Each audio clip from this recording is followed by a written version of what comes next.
শীতের আগমনে একদিন ট্যুরের জন্য রয়েছে বিভিন্ন দর্শনীয় স্থান।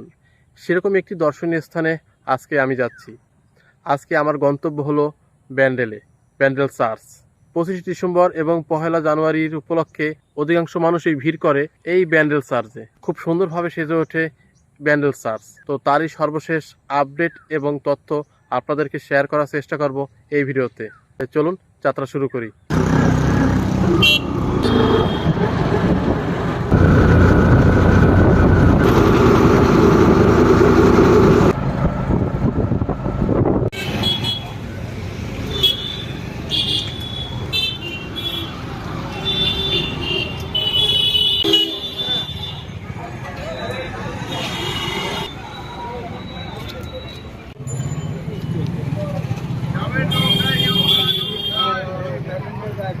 অবশেষে চলে আসলাম ব্যান্ডেল চার্চ। তো এখন দাঁড়িয়ে আছি গেটের সামনে। চলুন এবার ভিতরে যাওয়া যাক। আর আপনারা যদি স্টেশন থেকে আসেন তবে আপনাদের আসতে হবে এই রোডটা দিয়ে।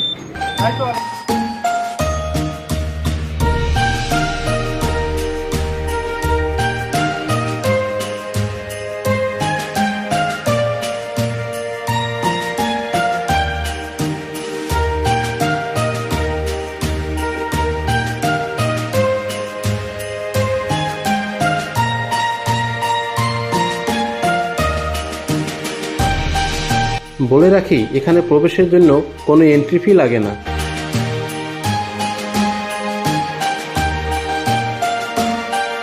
ঢোকার পরপরই আপনারা এরকম মোমবাতি ঝুলানো অনেক শপ দেখতে পাবেন আর কি। এখান থেকে আপনারা চাইলে মোমবাতি কিনে নিতে পারেন।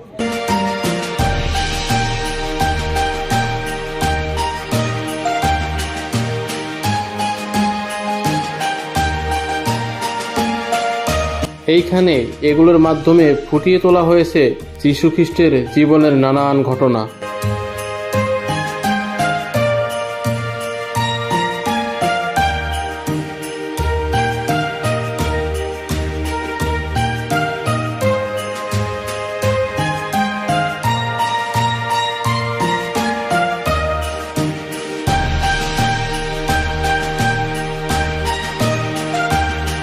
ঢোকার সাথে সাথেই যীশু খ্রিস্টের অনেক রকম মূর্তি দেখতে পাবেন।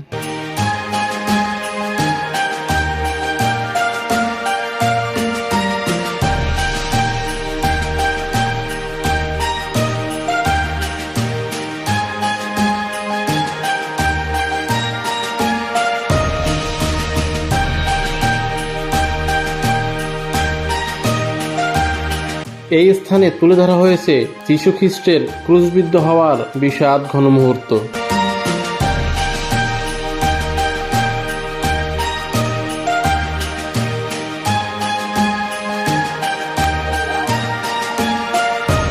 আর এখানে রয়েছে একটি মিউজিয়াম, যেখানে একটি জাহাজের মাস্কুল রাখা হয়েছে। অবশ্য সেখানে একটু পরে যাব। এখানে রয়েছে যীশু খ্রিস্টের আহ্বানরত একটি মূর্তি, আর রয়েছে সামনে একটি ঝর্ণা। এখানে একটি ঝর্ণা রয়েছে, যদিও সন্ধ্যার সময় আর কি এটা চালানো হয়। আর এদিকে রয়েছে একটা বড় মাঠ প্রাঙ্গণ আর কি, পার্ক টাইপের। এই মাঠ তথা পার্কটি বর্তমানে খোলা রয়েছে, তবে এর আগে যখন আমি এখানে এসেছিলাম তখন বন্ধ ছিল। তবে চলুন ভিতরটা পরিদর্শন করে আসি, তারপর মূল চার্চে প্রবেশ করব।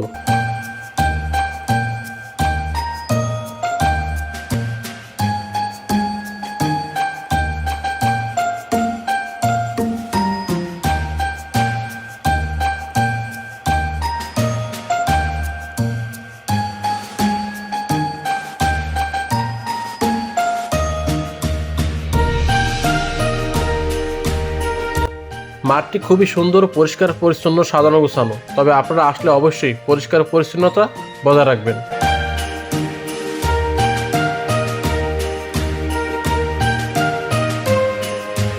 হুগলি নদীর তীরে অবস্থিত এই ব্যান্ডেল চার্চটি। তো এবার বলে রাখি এর টাইমিংটা। এটি প্রতিদিনই খোলা থাকে সকাল 8টা থেকে বিকেল 4:30 পর্যন্ত। আর যখন আপনারা আসবেন অবশ্যই 25 ডিসেম্বর এবং 1 জানুয়ারিটা অ্যাভয়েড করে আসার চেষ্টা করবেন, কারণ এই সময় কিন্তু মূল গির্জাটা বন্ধ থাকে। শুধুমাত্র আমার পেছনে যে আপনারা মাঠটি দেখতে পাচ্ছেন, এখানে আপনারা প্রবেশ করতে পারবেন এই দিনগুলোতে। তাই 25 ডিসেম্বর এবং 1 জানুয়ারিটা বাদে যে কোনো দিন আসলে আপনারা সম্পূর্ণ ঘুরতে পারবেন। চার্চের প্রবেশদ্বারের উপরেই রয়েছে মাতা মেরির একটি মূর্তি।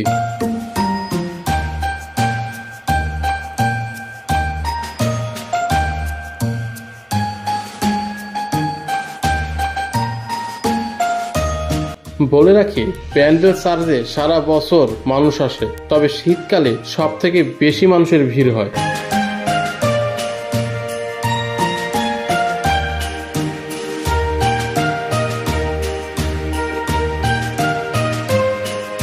চার্চের স্টল থেকে কিনে নিতে পারেন বিভিন্ন ধরনের বই ও যীশু খ্রিস্টের এবং বিভিন্ন মনীষীদের ছবি, লকেট ইত্যাদি।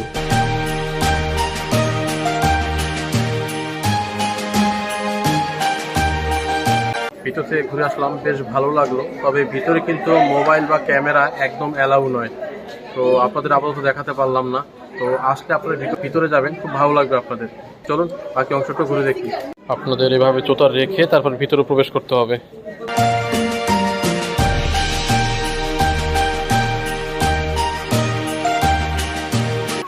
এখানে আপনারা মোমবাতি জ্বালাতে পারেন এবং তার উদ্দেশ্যে প্রার্থনা করতে পারেন। আর এখানে একটি আর্টিফিশিয়াল ভাবে পাহাড় বানানো হয়েছে।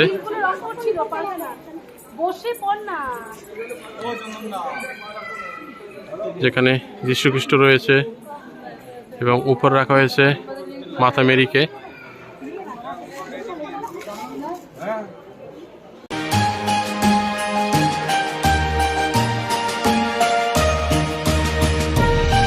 এখানে একটি ছোট জলাশয় রয়েছে আর কি, এখানে অনেকে পয়সা ফেলছে।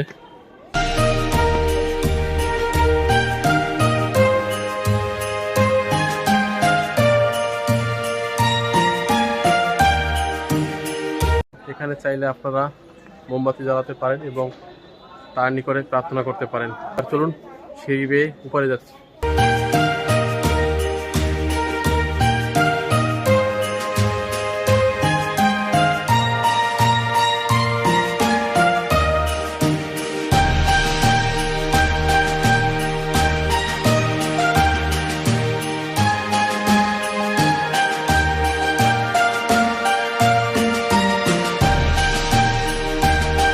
এখানে মাতা মেরি ও যীশু খ্রিস্টের ছোটবেলার ছবি রয়েছে আর কি, এখানে আপনারা চাইলে প্রার্থনা করতে পারেন।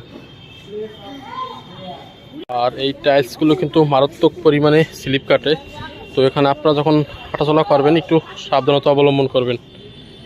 এটা প্রচণ্ড পরিমাণে স্লিপ কাটে। ব্যান্ডেল চার্চের উপর থেকে ভিউ, আর এখান থেকে দেখা যাচ্ছে জুবলি ব্রিজ, খুব সুন্দর দেখাচ্ছে আর কি, ভিউটা অসাধারণ।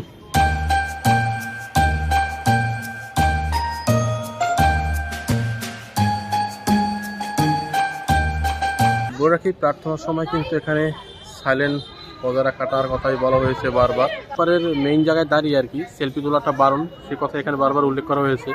আসুন এবং সাবধান অবলম্বন করে চারিদিকটা করুন, বেশ ভালো লাগবে।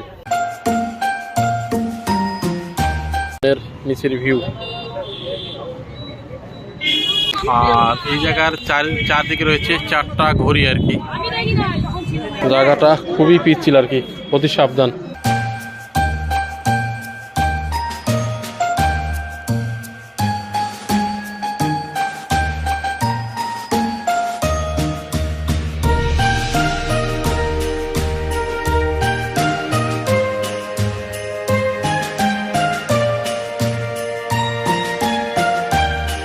এখান থেকে বাইরের ভিউ, প্রচুর লোকজনের সমাগম। এই ব্যান্ডেল চার্চে বিভিন্ন ধরনের লোকজনের সমাগম ঘটে। উপরটা পুরো আমাদের আপাতত শেষ, এবার যাচ্ছি নিচে। জুবলি ব্রিজ,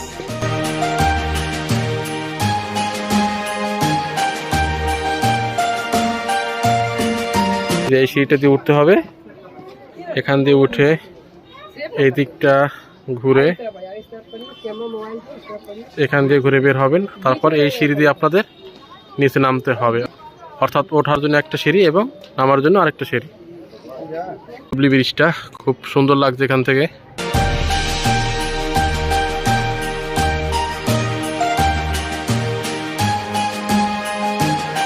এর সাথে সাথে বলে রাখি, একদিনের ভ্রমণের ক্ষেত্রে ব্যান্ডেলটা অন্যতম। ব্যান্ডেল চার্চের পাশাপাশি আরও আপনারা ঘুরতে পারেন লাহিড়ী বাবার আশ্রম, ইমামবাড়া, হংসেশ্বর মন্দির, এই সকল সাইট সিন কিন্তু আপনারা একদিনে এসে করতে পারেন।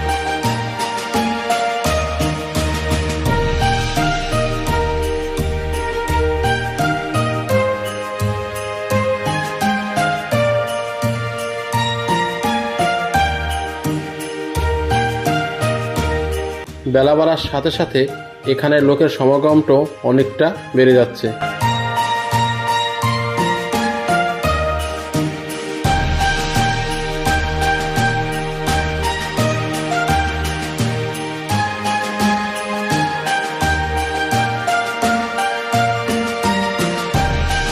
এবার বলে রাখি ব্যান্ডেল চার্চে কিভাবে আসবেন।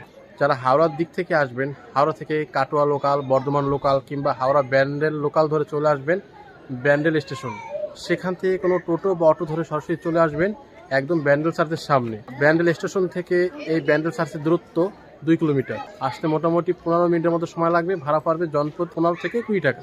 আর যারা শিয়ালদা থেকে আসবেন, শিয়ালদা কাটোয়া বা শিয়ালদা ব্যান্ডেলের প্রচুর ট্রেন পেয়ে যাবেন। সেখান থেকেও আপনারা সরাসরি চলে আসতে পারেন ব্যান্ডেলে। যে কোনো একটি যানবাহনে চেপে চলে আসবেন এই ব্যান্ডেল চার্চে। ওপারটা ঘুরলাম, চারদিকটা ঘুরলাম। এবার চলুন, এখানে যে একটি মিউজিয়াম রয়েছে যেখানে রাখা রয়েছে জাহাজের মাস্তুল, তো চলুন সেটাও দেখে আসি। এখানে রয়েছে মাস্তুলের ইতিহাস। এই দেখতে পাচ্ছেন, এটি জাহাজের মাস্তুল। দুটো মাস্তুল রয়েছে, বেশ বড় বড় সাইজের।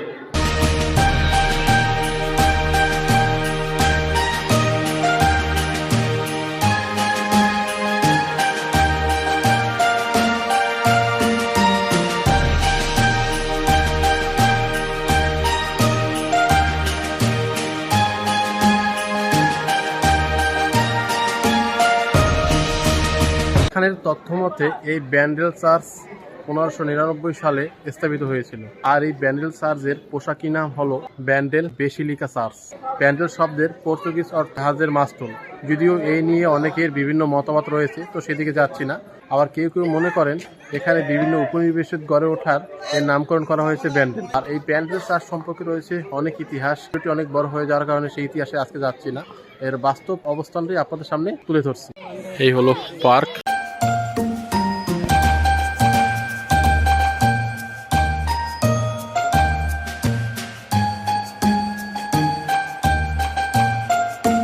বেলা করার সাথে সাথে এখানে প্রচুর দর্শনার্থীর ভিড় জমে।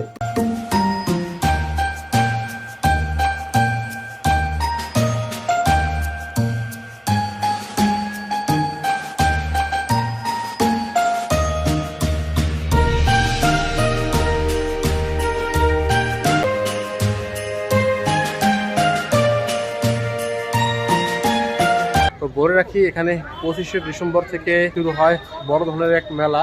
আর সেটা চলে বেশ কিছুদিন, মোটামুটি 1 সপ্তাহ যাবৎ সেই মেলা অনুষ্ঠিত হয়।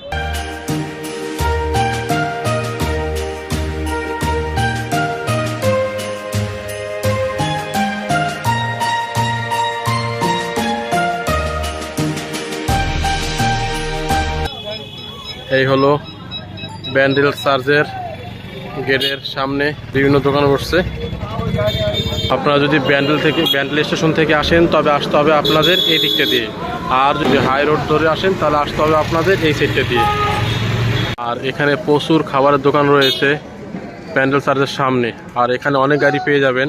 আর এখানে প্রচুর আপনারা অটো টোটো এগুলি পেয়ে যাবেন। ব্যান্ডেল চার্চ সম্পূর্ণ ঘুরলাম, দেখলাম, আপনাদেরও দেখানোর চেষ্টা করলাম, সাথে সাথে এখানে ইনফরমেশন দেওয়ারও চেষ্টা করলাম। ভিডিওটি এই পর্যন্তই। দেখা হবে পরবর্তী কোনো এক নতুন ভিডিওতে। সে আপনি সবাই ভালো থাকবেন, সুস্থ থাকবেন। টাটা।